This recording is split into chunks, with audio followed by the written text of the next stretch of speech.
बिस्मिल्लाहिर्रहमानिर्रहीम। मेरा नाम मोहम्मद शहज़ाद और आप देख रहे हैं अपना यूट्यूब चैनल डिजिटल काऊ फार्मिंग। सब दोस्तों को मेरी तरफ़ से अस्सलाम वालेकुम। बहुत सारे दिन हो गए, जैसा कि आपको पता है कि वीडियो अपलोड नहीं की चैनल पे। बहुत सारे दोस्तों ने व्हाट्सएप पे भी पूछा था, वैसे भी आगे पीछे कॉल पे पूछते रहते हैं कि बच्चा जो आपने लिया था हीरो बच्चा प्योर ब्राह्मण में अलहवान कंपनी से, और उसके क्या रिज़ल्ट और बीमारी की वजह से उनकी क्या आपने केयर की और कैसे उसको बचाया, क्या तरीक़ाकार था। तो सोचा चले आज बैठे थे, जुमे का दिन था फार्म पे, तो दोस्तों को बच्चा भी दिखाते हैं और अपडेट भी देते हैं कि बीमारी के हवाले से हमने इसके लिए हिफाजती इक़दाम जो थे वो क्या किए और ख़ुराक में इसको जो था वो क्या दिया। अल्हम्दुलिल्लाह बच्चा माशाल्लाह आपके सामने है, बिल्कुल परफेक्ट ग्रोथ है इसकी माशाल्लाह। कोई किसी किस्म का जिस्म पे लंपिक स्किन वाला कोई दाना या इस तरह का कोई, अल्लाह का शुक्र है कि कोई सीन नहीं है। तो अब बात करते हैं इसकी केयर के हवाले से। इसकी केयर जो हमने की थी वो ये थी कि हम इसको हफ्ते में 3 दफ़ा, एक हफ्ते में 3 दफ़ा डिटोल के साथ नहलाते रहे हैं। और उसके बाद आई मेक इंजेक्शन जो है चिचड़ों वाला आवरमेक्टन, वो हम इसको लगाते रहे हैं। 10 ml का जो इंजेक्शन था वो 2 दफ़ा लगाते रहे हैं हफ्ते बाद, यानी कि 1 महीने में 4 दफ़ा हमने लगाया।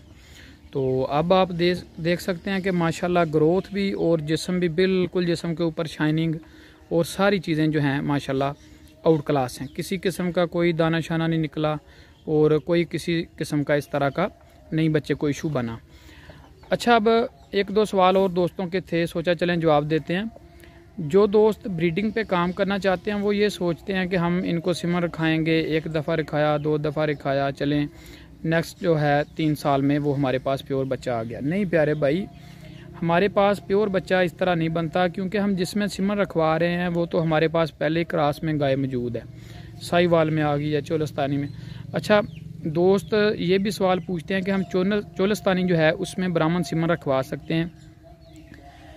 ब्राह्मण सिमर रखवाने का मकसद असल में ये होता है कि ब्राह्मण जो है वो बेसिकली रेड या ग्रे कलर है, और जब हम इन दोनों रंगों को हम लेके आते हैं या लेके आना चाहते हैं तो फिर हम साहिवाल में रखवाएं रेड कलर में प्योर में, तो फिर हमारे पास, क्योंकि जिसका हम सिमर ले रहे हैं वो बुल के 2 कलर हैं, एक कलर उसका रेड और दूसरा ग्रे। जब हम ग्रे कलर का रेड में रखवाते हैं तो फिर हो सकता है कि ग्रे आ जाए या नहीं तो रेड आ जाता है, 2 कलर 3 नहीं बनते। अगर हम यही सिमन चोलस्तानी में इस्तेमाल करते हैं तो चोलस्तानी में ये होता है कि वो पहले ही चीने रंग की होती है, जिसमें काले डब होते हैं, चीनी, इस तरह की मक्खी चीनी आ गई, इस तरह की चोलस्तानी आ जाती हैं। जब इसमें हम सिमन वो रखवाएंगे तो फिर वो रिज़ल्ट नहीं आएंगे। प्यारे भाइयों, ब्रीडिंग का मकसद ये होता है कि एक चीज़ की हम प्योरिटी की तरफ जाएं, और उसकी प्योरिटी की तरफ जाने के लिए हमें कलर पे, नस्ल पे, हर चीज़ पे हमें फोकस करना पड़ता है, किसी भी चीज़ पे कंप्रोमाइज़ नहीं हो सकता। अच्छा, उसके बाद ये है कि अगर आप प्योर ब्रीड और थोड़े वक्त में हासिल करना चाहते हैं और आपका ये दिल है कि हमारे फार्म पे प्योर बच्चा आ जाए और बड़ी जल्दी आ जाए, तो फिर इसका बेस्ट जो है ये नई टेक्नोलॉजी जो आ गई, समझ लें ये वो है कि आप एम्ब्रियो का जो बच्चा है वो ले सकते हैं। एम्ब्रियो का बच्चा लेने के 2-3 तरीके हैं। एक तो आप अपनी गाय जो आपके पास हों 10-12 या जितनी वो 15 मतलब 20 कहते हैं, उनकी रिक्वायरमेंट के मुताबिक अगर आपके पास गाय हैं तो वो उनको प्रोटोकॉल वगैरह लगवा के तो आप उनमें एम्ब्रियो ट्रांसफ़र करवा सकते हैं।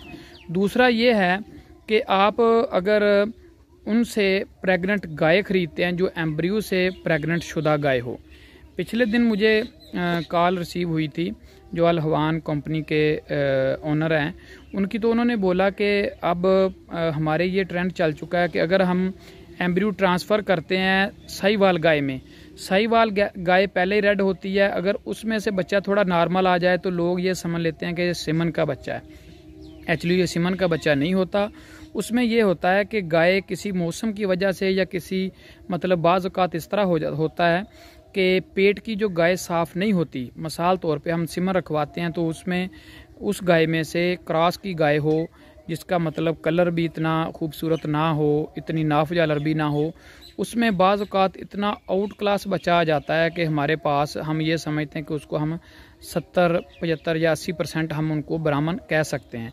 इसी तरह एम्ब्रियो के भी ये इशू बन जाते हैं कि वो कलर आपके पास रेड कलर की गाय है, उसमें सिमर रखवाया में भी उनके बच्चे किसी वजह से या मतलब थोड़ा नॉर्मल आ गया, तो आप ये मत समझिएगा कि रेड कलर में सिमर रखवा के तो एम्ब्रियो का वो हमें गाय सेल करती, क्योंकि पाकिस्तान में वो गाय जो हैं प्रेग्नेंट भी सेल कर रहे हैं और बच्चे भी वो सेल कर रहे हैं।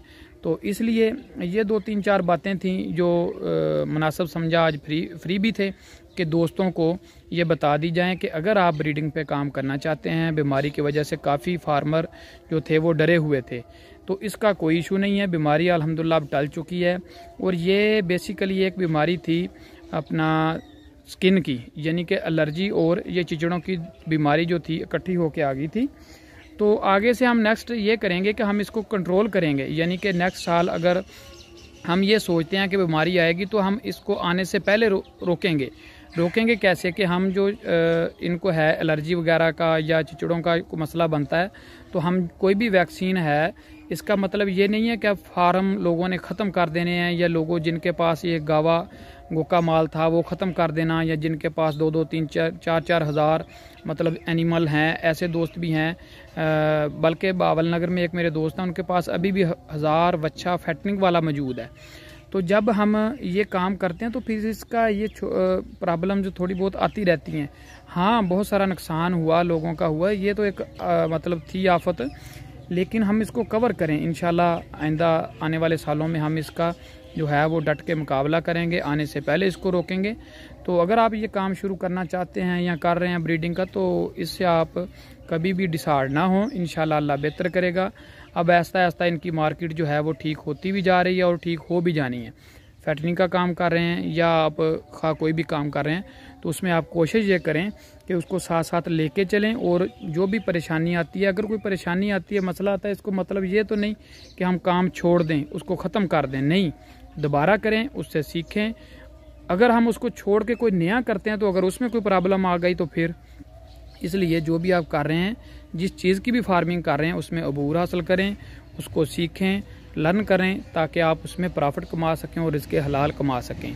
तो इसी चीज़ों को सारियों को हमने मद्देनज़र रखते हुए हमने मुश्तरका प्रोजेक्ट का जो था वो ऐलान भी किया था और लोगों तक ये भी आगाही पहुंचाई थी कि हम मुश्तरका एक प्रोजेक्ट जो है कट्टा फार्मिंग का वो स्टार्ट कर रहे हैं।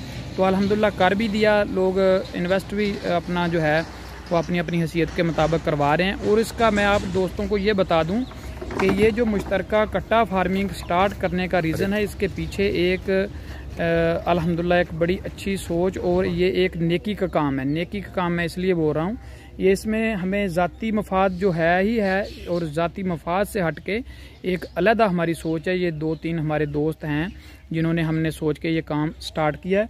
तो इंशाल्लाह ताला इस पर एक प्रॉपर अलहदा वीडियो बनाएंगे कि क्या हमने सोचा और क्यों सोचा और क्या सोच आई। तो ये थी बच्चे के बारे में इंफॉर्मेशन। तो बाकी इंशाल्लाह ताला जो दोस्त नए हमारे साथ जुड़ते हैं वो कोशिश ये किया करें कि चैनल को सब्सक्राइब किया करें और चैनल, क्योंकि नई अपडेट आपको रोज़ाना की रोज़ाना मिलती रहेगी। और अगर जो दोस्त किसी को कोई इन्फॉर्मेशन अच्छी लगती है वो कोशिश ये किया करे कि अपने दोस्तों के साथ, जो आपके पास व्हाट्सएप ग्रुप हैं उनमें, या आपके कोई फार्मर दोस्त हैं उनके साथ वीडियो को लाजमी शेयर किया करें, क्योंकि हमें कुछ सीखने को मिलता है और कुछ हमसे वो सीखते हैं। बिलफर्ज अगर हम ब्राह्मण का काम कर रहे हैं या ब्रीडिंग का काम कर रहे हैं या फैटरिंग का काम कर रहे हैं, कोई दोस्त हमें कॉल करते हैं, हमसे सवाल पूछते हैं, कुछ हम उनसे पूछते हैं, इसी तरह ये जो सिलसिला है वो चलता रहता है। तो इंशाल्लाह ताला कोशिश किया करेंगे कि दोस्तों तक इस तरह की मालूमाती और जो हमारा अपना फार्म पे सेटअप, इस पे हम अपडेट देते रहें। इंशाल्लाह ताला मिलेंगे अगली वीडियो में। याद रखिएगा दुआओं में। सब दोस्तों को मेरी तरफ से अस्सलामु अलैकुम वरहमतुल्लाहि वबरकातुहू।